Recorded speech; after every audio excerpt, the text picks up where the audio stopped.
dalam rangkaian ini mulai dari awal inti sampai penutup dengan mengacu kepada sintaks dari model galeri hall pameran berjalan. Proses pembelajaran mengadopsi orang memiliki stand dalam satu pameran, stand bertanya, ada penunggu di sana memberikan informasi dan seterusnya. Oke, silakan yang pertama. Ya, baik, terima kasih untuk kesempatannya. Saya mau bertanya kepada Pak Yosi, karena di sini sistem betul pembelajarannya adalah video, kemudian dikembali dengan sistem TPK ya, karena di situ banyak digital yang dimasukkan. Nah, ini kesulitan saya, semisal di sekolah anak tidak memiliki gadget, mereka disuruh interaksi di dalam belajar dengan menggunakan beberapa aplikasi kayak dari Kakao dan beberapa yang lainnya. Itu kira-kira solusinya seperti apa sehingga anak bisa tetap tetap terkoneksi dengan teman-teman yang lain, tapi persoalannya mereka tidak punya gadget. Nah, itu bagaimana kira-kira solusinya? Terima kasih. Oke, langsung Pak Yesus. Baik, terima kasih, pertanyaan yang luar biasa. Kita tepuk tangan untuk Pak Ari. Jadi di dalam RPP itu sudah jelas kalau menyesuaikan dengan kondisi sekolah masing-masing. Jadi misalkan kalau tidak bisa gunakan kahot, gunakan saja kuis sederhana, ya, di print out soalnya kasih mereka isi kayak pilihan kata atau menjodohkan dan sebagainya. Kreativitas kita kalau tidak ada perangkat pendukung seperti digital. Kalau refleksi kita tidak, ini kan saya pakai partai, tapi teman-teman bisa pakai kertas sticky note, ya, sticky note ataupun refleksi di buku mereka. Saya punya anak-anak itu punya buku refleksi setiap pembelajaran, tulisnya setiap tanggal sekian refleksi, sehingga mereka juga bisa baca hasil refleksi. Ini hanya digitalisasinya. Tapi kalau kembali ke sekolah dan tidak didukung oleh perangkat, disesuaikan dengan kondisi Pak Ari. Jadi Pak Ari jangan paksakan kahot kalau tidak ada HP, tidak ada telepon. Jadi pakai kuis, tapi seperti yang kita pakai pertanyaan langsung atau langsung pakai soal-soal manual. Yang kuis ini sebenarnya untuk menguji, tapi saya tidak mengambil poin apa-apa.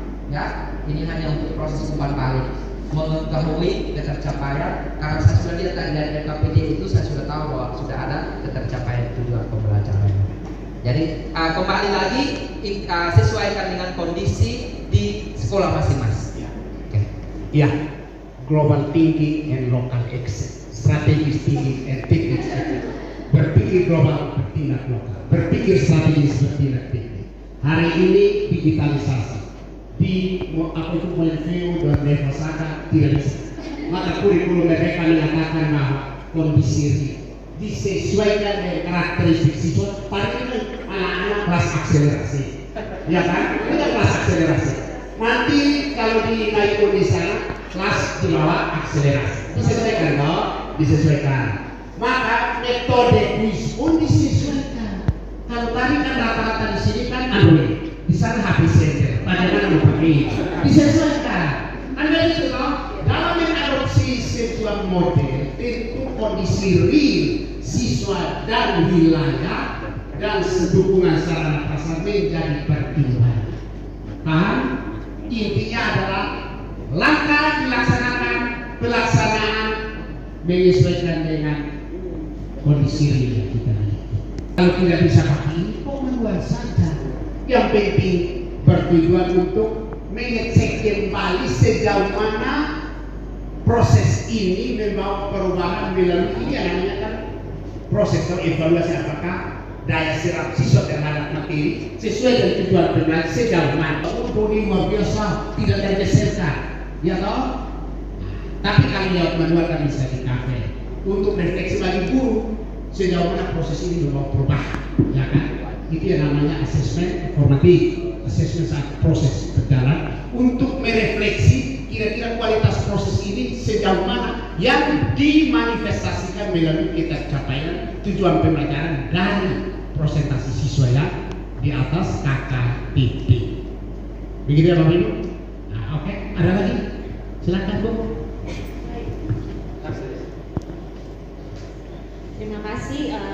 Mungkin untuk Pak Yosi, saya ingin konfirmasi karena tadi saya tidak mendapatkan gambaran saat simulasi bahwa siswa ini terlihat bahwa kegiatan tadi semua proses belajar mencari informasi itu saat jam pelajaran. Tetapi kalau saya memikirkan dari sisi teman-teman yang mata pelajaran seperti IPS, tentu butuh waktu bagi siswa untuk memproses informasi karena mereka akan saling berbagi.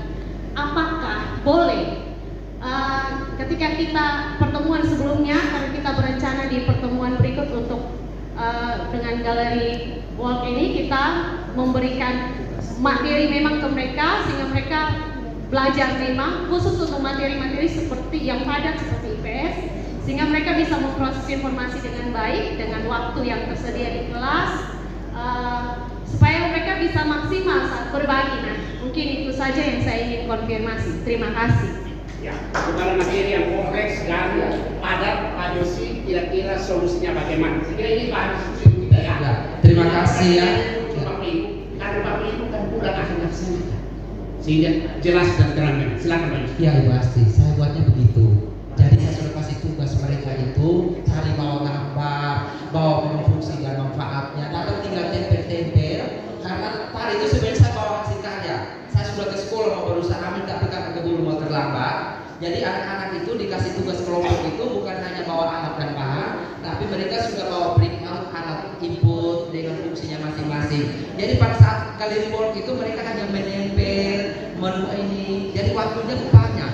Hanya karena tadi ini situasional, makanya teman-teman ada aktivitas untuk bisa menulis. Sebenarnya itu sudah harus bawa dari rumah karena materinya keren. Itu seperti itu. Kalau galeri work strategi yang digunakan seperti itu.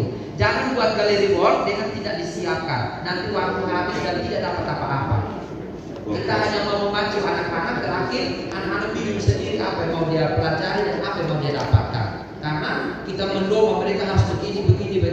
Padahal kalau sudah disiapkan sebelumnya, mereka sudah disiapkan secara mental, secara psikologi, maka mereka akan menikmati pembelajaran itu. Jadi sebenarnya yang saya lakukan seperti itu. Terima kasih. Iya, sudah ada gambaran ya. Jadi kalau minggu depan mau galerio, minggu ini sudah diinformasikan apa-apa termasuk materi sehingga dia datang dengan dasar 30-40%, ya kan? Sehingga lancar. Tapi kalau datang nol, kita baru urus beres, waktu sudah habis. Tujuan pembelajaran 2 yang ingin disampaikan, 1 pun tidak tercapai. Akhirnya lakukan formatif, ternyata guru menyalahkan metode. Ya toh, karena operasionalisasi metode yang tidak tepat ya. Diskusi ini untuk memperkaya kasana kita sehingga kita bumikan sesuai dengan roh atau jiwa model ini ya. Silakan Bu. Terima kasih atas kesempatan. Ini berapa pegang mic bagus.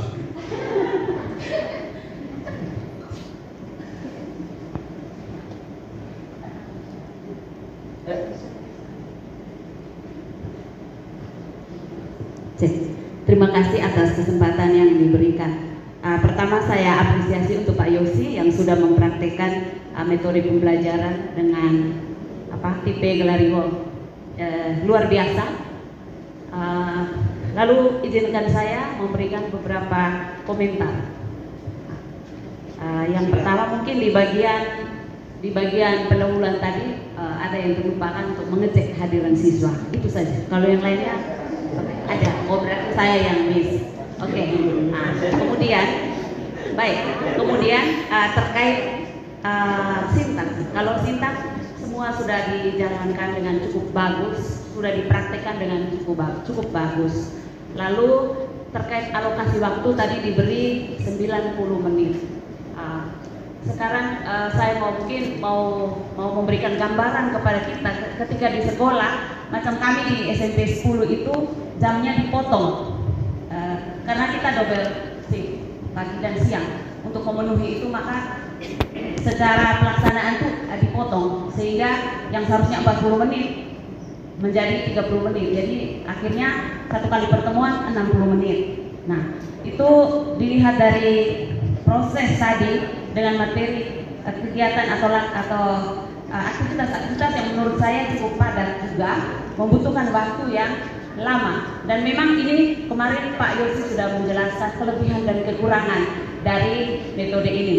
Tapi menurut saya bagus ini metode untuk kita pelajari. Kita boleh pilih disesuaikan dengan karakteristik mata pelajaran. yang kita ampuh. Kemudian sesuaikan juga dengan tema. Jadi tidak harus memilih metode ini. Masih ada metode lain yang kita bisa pilih. Tapi secara keseluruhan luar biasa Pak Yosi. Mari kita tepuk tangan buat Pak Yosi. Terima kasih. Oke, terima kasih. Ini tadi sudah absen Bu, tapi Bu datang terlambat. Jadi siswa ini terlambat pikir belum dipanggil namanya. Padahal sudah dipanggil, sudah diisi sakit tadi. Oke, silakan. Baik, Bu Yuli.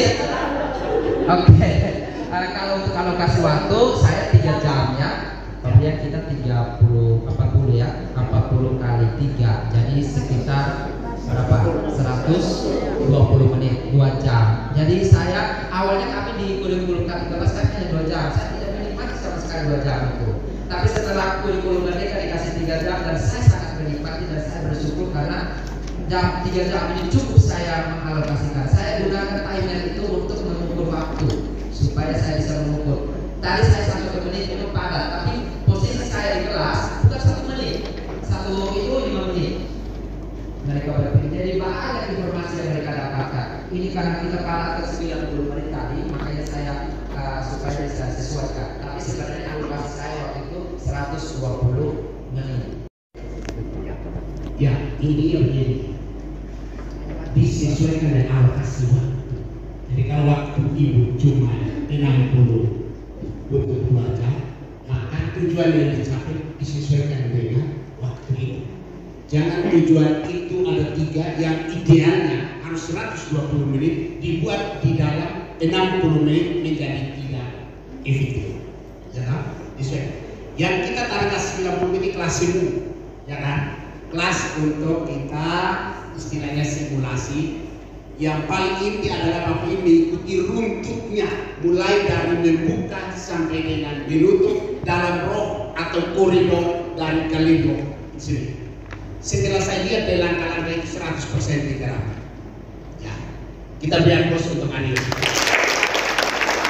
Dari sisi performance, saya beri bobot 95. Ya, catatannya ini sudah akhir saya beri catatan karena waktu. Ya, penilaiannya.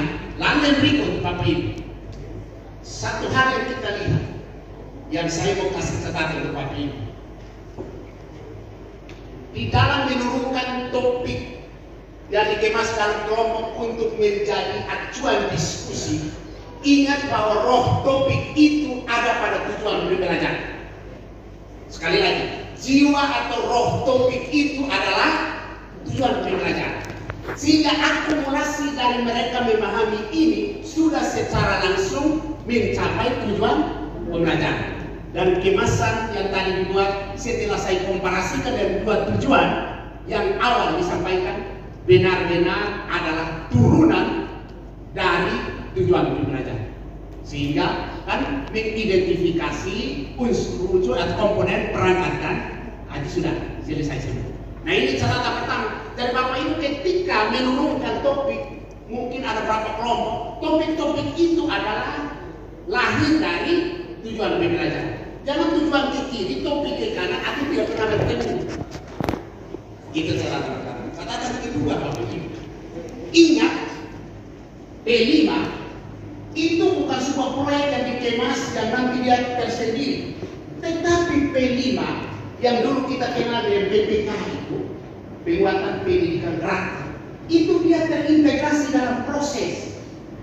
Jadi ini bagus Pak Yosi misalnya ditambahkan, Bapak Ibu ketika latihan anak-anak itu karakter menghormati, etika sopan santun, cara saat bertanya itu, mohon maaf, boleh tanya, habis itu harus terima kasih, baru ini latihan karakter kesopanan, bahwa dia dibiasakan untuk sebelum bertanya permisi dong. Ini etika kita, bukan langsung ini apa, ini apa. Nah itu seperti tentara yang interogasi orang.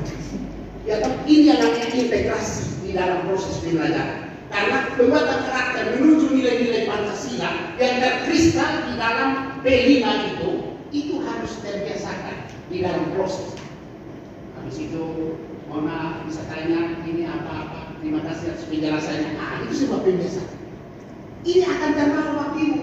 bahwa yang etis adalah ketika bertanya diawali dengan permohonan. Coba ibu datang ke rumah orang langsung kaget sudah di belakang. Pintu misi, selamat pagi, itu etika kita dan itu dibiasakan. Bapak ibu saya hampir 8 jam di dalam kelas ketika ada itu yang di Jepang saya menemukan mengapa orang Jepang itu dia bangkit dan mengidolakan pendidikan lalu dia bisa jadi Asia. Ternyata pendidikan prosesnya yang menentukan nama. Langit bumi dari Indonesia. Kita amati harus dibawa ke Universitas Toyama, kami diskusi dengan para profesor. Mengapa dia pakai model itu? Kesimpulan yang dia sampaikan kepada saya Pak Otto, kalau di Indonesia proses pendidikannya adalah membebani siswa dengan informasi yang tidak ada guna setelah dia tahu. Maka 5 ijazah dia pegang, tetapi dia menjadi penyanyi. Karena dia menunggu seperti deretan orang miskin menunggu jatah beras, yaitu menunggu lowongan untuk mendaftarkan PNS. Dan itu benar, tapi bukan minta tidak. Sekarang dia paham kotak kubah ini saja. Cetak di atas 1.000 sampai 2.000 wisuda. Lapangan kerja tidak. Ada tetapi tidak link and match. Antara ijazah dia pegang tuntutan lapangan kerja tidak. Maka dia datang lamar. Oh tidak, kita tidak butuh keahlian. Ini karena kami diajarkan, saya masuk di kelas 4 SD. Diskusi anak SD kelas 4 di Toyama. Bobotnya sama dengan mahasiswa semester 4 di Indonesia. Yang ajak tentang ikan. Kalau kita guru SD di sini anak-anak, hari ini kita belajar tentang ikan. Setelah pertemuan ini anak dapat menyebutkan jenis-jenis ikan. Saya jelaskan ikan bernapas dengan apa. Selesai kan? Dia bilang, Pak, kalau ajak siswa begitu, ya tahu, jenis ikan ini, ikan bernapas ini. Dia paham itu, ya tahu. Terus esok bisa keluar dengan metodologi ikan dia bisa belajar. Tidak ada pun. Dia terpilih tidak ada. Hanya pilih doang. Terus bagaimana bapak-bapak mengajar? Dia masuk dulu, pakai game, langsung dia pasang. Sebuah siswa sudah punya ini. Langsung siswa 5 tangan. Disiplin mereka luar biasa. Langsung amati 40 menit dia tanya. Orang tangkap ikan dari laut. Cara tangkap yang tidak merusak ekosistem lagi. Terus bagaimana pakai bawa ke pasar. Terus dari pasar sampai di rumah diolah dalam hidangan yang macam-macam berkualitas. Mereka mau selesai, tutup. Silakan ada pendapat, langsung angkat tangan. Cara angkat tangan juga macam-macam. Kalau dia angkat tangan begini, itu artinya dia kontra, dia tidak setuju tadi. Tapi kalau dia angkat tangan 2 jari begini, ada yang benar, dia setuju, tapi dia melengkap. Ditinggal saja dari kode dia angkat tangan. Yang kedua, kamu tadi cara tangkap begitu baik, ini baik, tetapi kalau ini akan merusak ekosistem lain. Maka yang terbaik adalah begini. Cara tanda tidak seperti itu baik, tetapi akan lebih enak kalau ditambah ini. Jadi keterampilan memasak dia peroleh. Esok lusa dia tamat, dia tidak perlu mencari kerja. Dia buka warung, dia membuat menu ikan yang berkualitas. Hidup karena dia keluar dari membawa keterampilan. Kita putus dia keluar dari informasi-informasi tidak berharga, keluar habis bingung membawa jasa kemana. Itulah hakikat pendidikan kita. Nah, kita bergeser menuju sana. Skill nomor 1 dan karakter di Jepang. Kita di Indonesia pilih tambahan nomor 1. Sekarang baru kita mulai dari karakter yang pilih. Nah ini fokus pendidikan kita yang belum menyentuh kebutuhan lapangan kerja. Maka itu dari situ. Nah, kita kembali di sini. Proses itu benar-benar mereka utamakan. Jadi proses itu model-model mereka banyak PDN, pembelajaran berbasis masalah. Tapi didukung oleh fasilitas. Sekolah sampai sore negara siapkan makan minum, anak-anak datang bawa. Pas jam 11:30, semua troli sudah di pintu, anak-anak yang bertugas langsung ke lab, pakaian, semua di tangan, dorong masuk, tak, masing-masing antrian, tak, ambil di tangan, golek, makan dalam waktu 20 menit, habis menyimpan rapi, simpan kembali di sana, langsung siap istirahat 15 menit, mulai belajar. Negara yang siapkan ada badan khusus yang dialokasikan anggaran dan menunya juga bukan sembarang menu, itu lewat penilaian dokter. Sini apa, serasa apa, bukan dia sedikit tapi banyak jenis, bukan kita satu jenis tapi gunung ada. Habis itu langsung mengantuk mendidih. Itu ya kita tinggal berusaha ke situ. Masing-masing mau makan di sini. Hanya kan ada makanannya kan latar beda-beda. Malu tidak mau makan. Kan ini datang dengan lauknya ada dia ini cuma satu saja. Hanya malu tidak mau dia tidak makan. Selama terakhir semua habis. Nah itulah tadi catatan saya pertama Bapak Ibu, hendaknya ditambahkan penguatan karakter dalam bentuk kita. Sebelum mulai bertanya, komisi bisa bertanya, komisi itu terima kasih. Nah, itu kan pembiasaan. Karakter itu dibiasakan, bukan diajarkan Bapak. Anak bisa karena biasa. Jadi yang berikut Bapak Ibu, Galileo ini bagus sekali karena apa? Siswa memperoleh pengetahuan langsung. Dia datang tanya, dijawab. Informasi langsung itu akan membantu daya ingatnya menjadi bertahan lama. Pengetahuan yang diperoleh lewat interaksi langsung dan pengalaman langsung akan bertahan lama dalam memori siswa. Berbeda dengan pengetahuan yang didengarkan lewat ceramah hanya akan singkat. Teori konstruktivisme dari Jan Pisek bahwa pengetahuan yang dibangun karena interaksi dan melihat langsung akan lebih bertahan lama dalam memori siswa. Nah tadi jabatan amati tanya dijelaskan langsung akan bertahan lama. Karena dia peroleh pengalaman langsung, dalam melihat bertanya dijelaskan. Apalagi kalau ditambah lagi jalan kembali ke kelompok saling menjelaskan, lebih kuat lagi di sini. Nah ini Bapak Ibu kita diskusi supaya Bapak Ibu mengkreasi. Tidak harus 100% persis itu. Langkahnya kita ikut persis karena ahli sudah teliti dan temukan yang terbaik. Tetapi kita kreasi sesuai kondisi untuk lebih bersemangat. Kalau model ini saya lihat anak-anak aktivitasnya seperti lari, dia akan senang sekali. Dan ini model umum Bapak Ibu yang bisa untuk semua mati. Model umum. Bisa di IPS, bisa di IPA, bisa dibahas. Tidak masalah topik mengacu pada tujuan pembelajaran. Kreativitas Bapak Ibu sini. Lalu yang berikut Bapak Ibu, pembelajaran yang saya lebih model itu benar-benar sesuai dengan roh tujuan kurikulum mereka bawakan pihak para siswa. Saya lebih baik siswa melakukan aktivitas cukup guru memfasilitasi, mengontrol supaya jangan main gila dengan main sih tapi dia mengalah. Peran guru hanya mengontrol, aktivitas lebih banyak dimainkan oleh siswa. Itu namanya skill center, bukan teacher center. Pembelajaran berpusat pada siswa, bukan berpusat. Itu hakikat kurikulumnya bahwa pembelajaran harus berpihak pada siswa. Terakhir, kami biasa kegiatan di akhir kegiatan ada post test dan sebagai reward kita biasa berikan hadiah bagi guru peserta. Tapi cukup hanya di luar sana, saya dengan hadiah kami terbang. Dan nanti besok selesai, ya, kita tidak tahu siapa sesuatu, tapi pasti ada. Dan langsung diperiksa memang, dan langsung diumumkan memang yang juara satu langsung dikasih satu printer. Berdoalah sehingga Roh Kudus dipegang dan menyerahkan tangan dan menginspirasi sehingga printernya jatuh pada tangan Allah. Bagi yang tidak dapat bukan tidak baik, juga baik, tetapi waktu Tuhan belum kita. Jadi jawaban cuma ini sehingga kita tidak salah. Ini juga nanti para narasumber ada teknik saya untuk melakukan jadi satu printer untuk peserta, satu printer untuk narasumber. Teknis untuk narasumber bagaimana? Nanti ada yang metode di sini. Saya tidak kasih tahu supaya ya, kita ada metode di sini. Ya baru-baru tapi kepala sekolah juga bagus di sana. Materi bahan pas datang hari ketiga mereka cerita saya. Sekarang semua kepala sekolah di sini. Operator di sini. Dulu di sini HP semua di tas simpan. Pegang mundur, panitia kasih kertas di petang. Ada setengah waktu, itu mundur 10 menit, itu tenang. Saya langsung, nomor 1, nomor 2, tulis soal-soal habis, langsung, oke mulai start, itu mundur. Habis itu, saya dulu periksa berdua, terhibur sekali kalau mereka itu.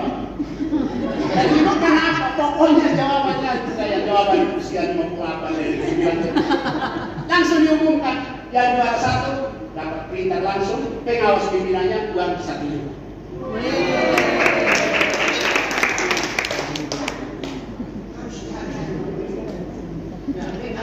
prestasi itu suatu orang yang membutuhkan hidup, tapi pengakuan itu menjadi sumber motivasi untuk orang yang sedang berjuang. Jadi itu ya. Jadi berdoalah nanti besok siapa tahu ada yang pulang bawa printer. Saya sementara koordinasi dan sponsor. Kalau mungkin bisa dilihat kita terluka sampai juara 2, 3. Ini kalau hanya satu yang cukup sampai tidak mampu. Kalau 2 demikian, tetapi pulang dengan 5 model dikuasai itu investasi yang luar biasa untuk anak-anak.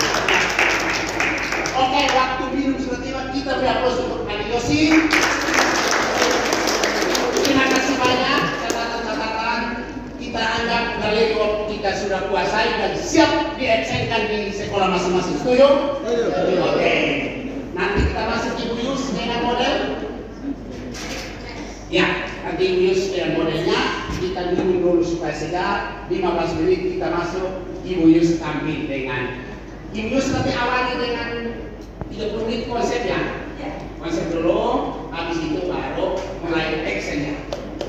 Oke ya, disiapkan memang. Ya. Oke, terima kasih banyak untuk Pak Yosi. Kita istirahat dulu minum. Selamat pagi Bu. Nama siapa Bu? Perkenalkan nama saya Vivi Sofia. Vivi Sofia. Ya. Tepatnya dari SD mana? Dari SMP Negeri 19 Kupang. SMP Negeri 19 Kupang. Ini juga mengikuti kegiatan BIMTEK, penguatan kapasitas nih guru-guru dalam rangka metode-metode pengajaran yang pembelajaran yang inovatif. Ini sudah hari kedua dan sejumlah metode sudah didapat. Mungkin sedikit kesan Ibu selama ini dan terkait metode baru yang disajikan ini, mungkin ada sesuatu yang mungkin diberikan gambaran. Kesan saya selama mengikuti kegiatan BIMTEK selama 2 hari ini, untuk kegiatan pembelajaran selama ini mungkin saya menggunakan beberapa aplikasi, hanya mungkin belum sesuai dengan prosedurnya atau bisa dibilang kemarin sintaknya. Nah, dengan adanya kegiatan ini, contohnya tadi ada galeri wall, itu mungkin nanti bisa saya terapkan di sekolah saya, atau beberapa mata pelajaran yang karena disampaikan untuk model yang ini mungkin lebih tepatnya untuk yang 3JP, sedangkan yang 2JP itu mungkin bisa disesuaikan. Disesuaikan dengan tepat. Nah, apakah memang selama ini memang dari metode yang kita gunakan itu metode itu sudah ada, hanya kita kurang create, ataukah memang ini metode yang betul-betul baru? Untuk model yang disampaikan ini sebenarnya selama ini sudah ada. Hanya ya kembali lagi ke kondisi sekolah sama fasilitas sekolah. Kadang perlu mendukung. Kemudian juga mungkin selama ini tahu hanya mungkin belum terlalu mahir. Jadi dengan adanya BIMTEK ini mungkin sudah terasa seperti ini caranya. Jadi nanti bisa diterapkan. Ada sesuatu yang tadi disampaikan juga oleh Pak Kabid Pembinaan Pendidikan Dasar, bahwa di beberapa negara lain itu bukan saja knowledge, bukan saja pengetahuan ansi, tapi juga skill itu yang dipentingkan di dunia kerja sekarang.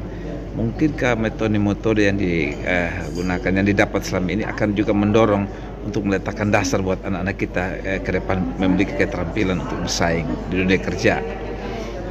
Sebelumnya saya kebetulan dari Guru Pendidikan Pancasila Kewarganegaraan. Jadi kalau skill itu penting kalau misalnya nanti akan di dunia kerja. Namun hal yang paling penting juga adalah sikap, karakter. Itu hal utama yang akan jadi tolak ukur ketika kamu atau siswa nanti ke dunia kerja. Karena itu nanti akan menjadi perhatian apakah karakternya bagus, sikapnya, dan itu akan menjadi motivasi sebagai tambahan untuk skillnya, karena biasanya orang selain skill, karakter juga menjadi suatu penilai utama. Dan itu yang memang harus menjadi dasar sejak dini ya. Pengetahuan, skill, kemudian sikap, itu 3 hal yang harus balance supaya bisa bertahan di dunia kerja. Menghasilkan anak kita yang punya keterampilan. Nah, apa harapan Ibu ke depan terkait dengan BIMTEK ini dan juga terkait dengan implementasi BIMTEK di sekolah-sekolah? Harapan ke depannya selain model mungkin juga bisa diadakan kegiatan BIMTEK penguatan karakter. Penguatan karakter. Jadi mungkin selama saya di sini baru 4 tahun, mungkin yang menjadi perhatian selama ini adalah tentang literasi, numerasi. Mungkin harapan dari guru PKN sendiri mungkin ada penguatan karakter, khususnya apalagi sekarang kan tujuan utama pendidikan itu adalah profil pelajar Pancasila. Mungkin dengan adanya BIMTEK penguatan karakter itu bisa membantu guru-guru Pancasila atau PKN untuk memberikan contoh bagaimana caranya mendidik anak yang baik karakter. Mungkin pemerintah Kota Kupang sudah mengadakan kegiatan program ramah anak itu sudah. Mungkin bagi guru PKN mungkin bisa dibantu dengan BIMTEK penguatan karakter. Guru-guru PKN perlu dibantu dengan BIMTEK penguatan karakter. Selama ini dari Kota Kupang sudah mengajarkan ramah anak, sudah mulai diterapkan. BIMTEK itu penting lagi. Oke, Bu, terima kasih untuk komentar Ibu. Kiranya Ibu juga sukses. Di sekolah apa tadi Ibu? Dari SMP Negeri 19. SMP Negeri 19. Di lembaga yang Ibu ngajar di sana semakin lebih eksis lagi, semakin lebih baik lagi ke depan. Selamat berkarya, salam sehat, salam pendidikan, salam sukses. Selamat pagi Bu. Selamat pagi. Nama siapa nih? Saya Siti Fausia. Siti Fausia. Tepatnya di SD mana? SMP mana? Saya guru di SMP Plus Artian, guru IPS. Oh, guru IPS. Sudah berapa lama mengabdi, Bu? Ya. Sudah berapa lama mengabdi di? Saya mengajar hampir sudah 9 tahun. Wow. Lebih. Sudah luar biasa, Bu. Terkait pelaksanaan BIMTEK penguatan kapasitas para guru dalam rangka pembelajaran. Metode-metode yang inovatif hari ini ditampilkan.